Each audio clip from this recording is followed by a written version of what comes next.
I'm grateful for this opportunity to share now some of my background and outline some of the life experiences which have shaped the person that I am.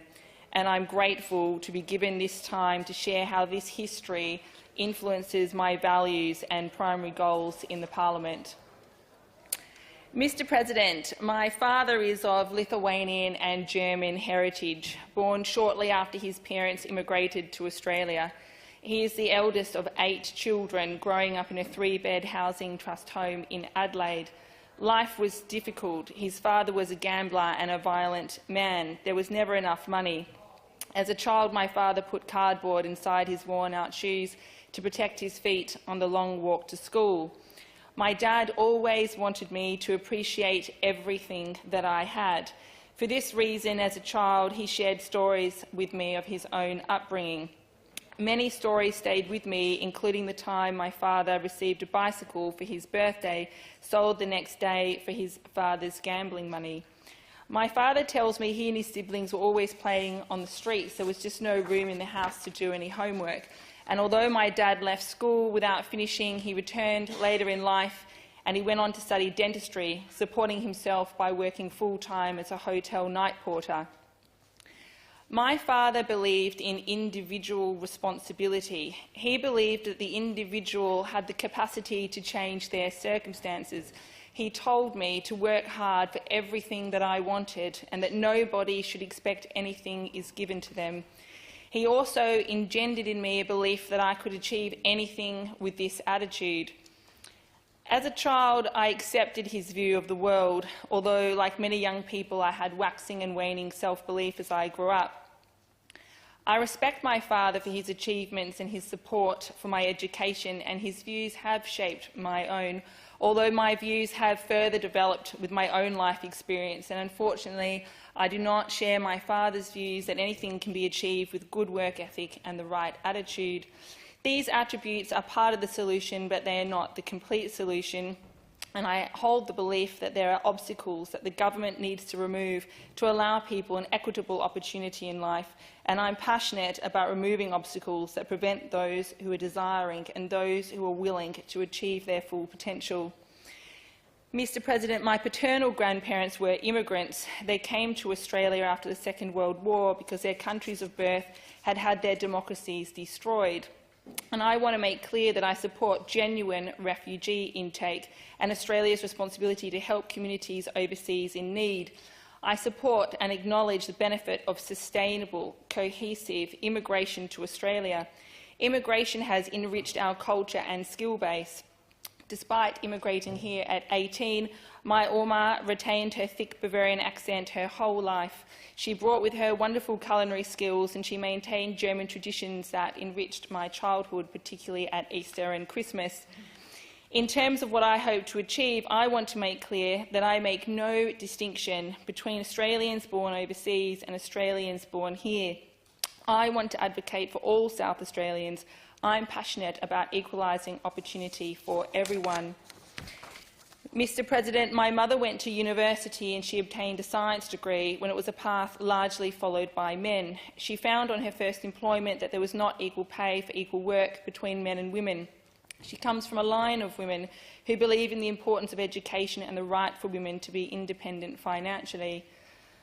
I grew up the only child of a single working mother. My mother always worked full-time and she felt the full weight of financial responsibility to support our household. Her work responsibilities and hours spent commuting greatly limited our time together growing up. I'm very grateful to be a mother now myself to 3 beautiful children, and I'm passionate about my time with them and the right for others to have stability and security in which to raise their children and spend essential time together. Mr. President, my maternal grandparents imparted to me a Jewish heritage, and I'm proud of this heritage.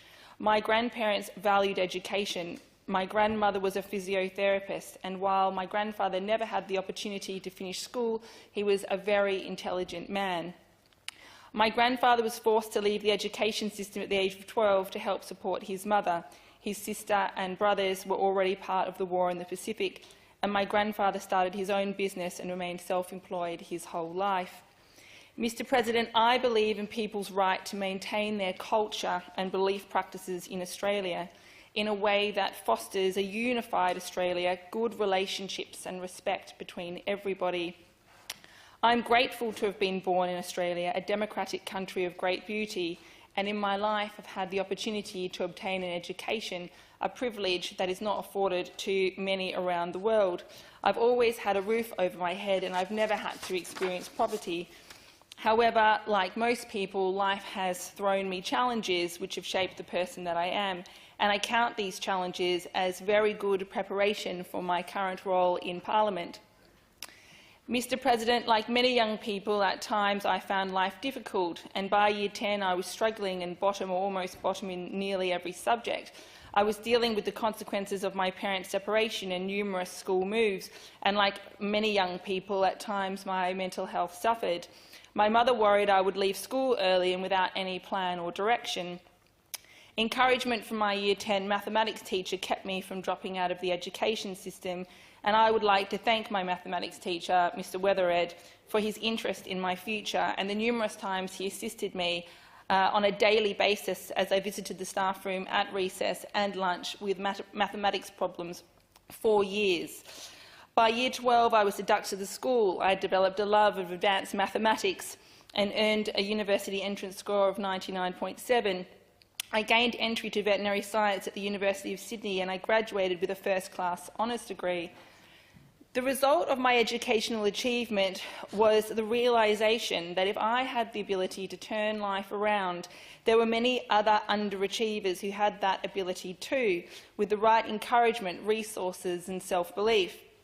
This planted a seed for my later passion and involvement with education. Mr. President, I want to talk briefly about why I chose to study veterinary medicine, because in the end I had the choice to undertake any university course I wanted. As an only child, I did supplement my need for siblings with a variety of pets, and I've always had a deep love and affection for animals, owning everything from fish, mice, guinea pigs, dogs, cats, horses later in life. Many of the pets came from rescue centres and all were treated as a member of the family. I always held a desire to live a meaningful life and make a contribution, and this, with my childhood experience for animals, influenced my decision to undertake veterinary medicine. I undertook an additional year of research on the black rhinoceros at Dubbo Zoo. Such was my passion for saving endangered animals. Mr. President, I turned my life around at the 11th hour, but I do not believe the same opportunity is afforded to everyone. I do not hold the belief that young people affected by these external factors with the right attitude and work ethic alone obtain a fair chance to reach their potential. In South Australia, there are 132,000 people living in poverty, including 22,000 children. It's unacceptable and it needs to be a priority for the government. These children often do not have the bare resources to engage adequately with school. Many children live in unstable or unsafe environments in which they cannot study or receive assistance with any home learning. Their parents are subjected to stresses of unaffordable housing and insecure employment, and these stresses funnel down to children. Disadvantage is embedded early in this state, with many children starting school aged 5 already behind their peers and too often with undiagnosed disabilities. And while I acknowledge there are examples of achievement by individuals against great odds, this in no way excuses or provides justification for an apathetic attitude about changing the inequality of opportunity given to many aspiring families in our state. It's in the interest of society to remove barriers and to allow everybody to be on a level playing field. This is essential for our social cohesion, innovation and creativity. It's important for supporting family values and mental health and well-being of our citizens. In order to make these changes, South Australia needs to be an attractive place for investment. Mr. President, a sense of adventure and a desire to travel has existed in my family for a long time. As a child, our house was full of books, including many travel guides that I enjoyed reading. My father had spent many years as a dentist in the Navy, and my mother had travelled extensively.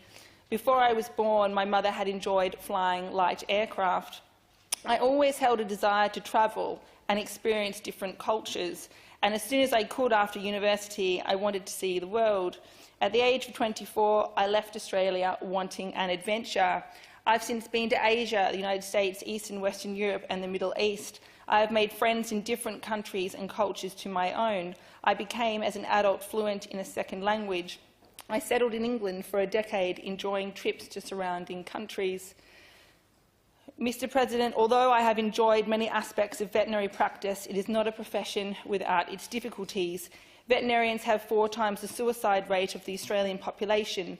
Vets are leaving the profession in droves, despite being passionate and committed people. They are resilient professionals working under great stress for little pay. They work long hours and sacrifice time with their families. Despite the stresses, I found while working as a vet it a great privilege to care for animals, and I enjoyed building client relationships. However, while in England, my passion for young people and education was growing, and I applied to do a postgraduate certificate of education at King's College London. My cohort comprised of people with established careers in a science-based field. On completing the qualification, I received the Blackwell Prize, which was awarded to the student who'd shown the most promise in teaching. My first education posting was to a school marked for closure.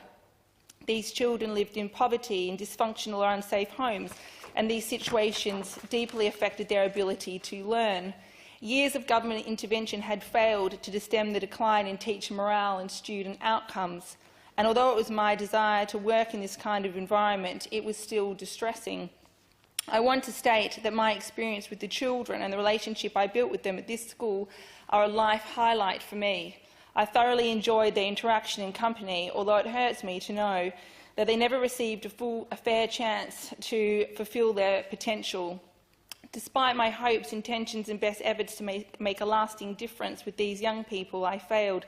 There were too many external factors for the students to overcome. After the school closed, I subsequently taught at a large beacon college in the south of England with a couple of thousand students.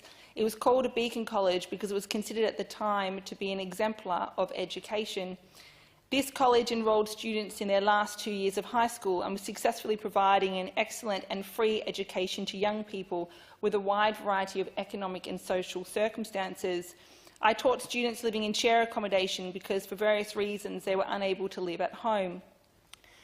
The achievement of my students was recognised by the principal when he wrote to me thanking me for my hard work. In the letter, the principal acknowledged that these results were unlikely to have been achieved if they'd been taught by anybody else. And over the years, in each of my classes, the unusually high results were obtained and noticed, and I was asked as a new teacher to reflect and share on the reason behind this achievement.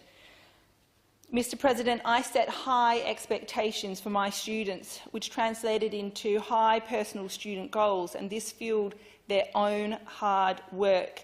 I made myself, as my mathematics teacher had done for me, available to scaffold them at every opportunity. And it was here that we had the winning factors of a properly resourced college, a passionate qualified teacher and student motivation. Mr. President, as previously mentioned, I am now the mother of 3 beautiful, healthy children. However, when my second child was born blind, I was traumatised.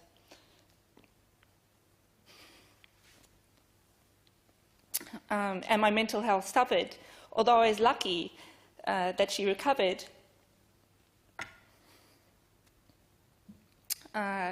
Due to the blindness resulting from the visual cortex, which ultimately repaired herself, I lived initially with great uncertainty about her future. Shortly after the birth of my 3rd child, I found myself a single parent, and life had taken an unexpected turn. Unfortunately, the experience of trauma is widespread, and too many people struggle without appropriate mental health support, particularly in our rural communities, and we need to rethink about how mental health services are delivered in this state. Mr. President, I have many goals and ambitions for my 8-year term. However, given my speech, it will come as no surprise that as a top priority, I want to know that no matter which government school a child attends, they receive the same educational opportunities and subsequently the same employment opportunities as if they went to school anywhere else in the state. There are many factors involved here, including a cohesive society, thriving economic environment, right to safety and protection, well-resourced schools and good quality teachers. I'm passionate about mental health and increasing the accessibility of face-to-face mental health services in particular. Mr. President, ironically, although I never aspired to be a politician, everything I have done in my life and everything that has happened to me in my life has prepared me for the task ahead. I don't do trivial and I say what I mean. I'm accountable to the South Australian people, and I am determined to be an effective voice for them. Thank you.